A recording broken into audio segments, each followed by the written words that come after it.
Bien sûr. Ouais. J'ai joué, c'est-à-dire... pardon.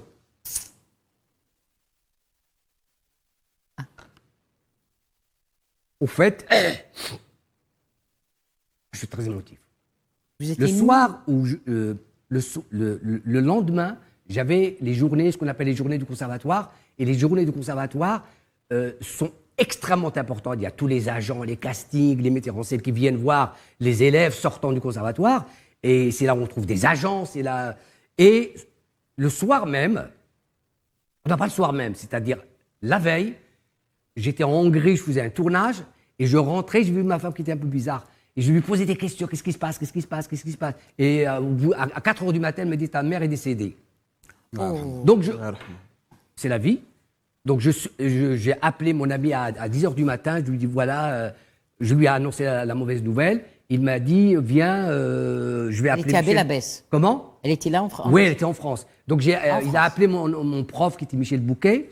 Il nous a réunis à 14 heures et il nous a dit, voilà. Il m'a dit, si tu veux jouer, tu joues. J'avais 5 scènes. Donc, ça veut dire 10 partenaires ou 15 partenaires. Donc, ça veut dire que si je ne jouais pas, leur scène était fichue. C'est-à-dire qu'ils ne jouaient pas. Je ne pouvais pas avoir cette responsabilité. Et je vous assure que j'avais envie de jouer pour résister à ça. Donc, j'ai joué le soir Et vous êtes parti aux funérailles? Non, je ne pouvais pas. Non, après, je veux dire. Après, oui, plus tard. Donc, j'ai joué et j'étais, au fait, dans un état de larmes.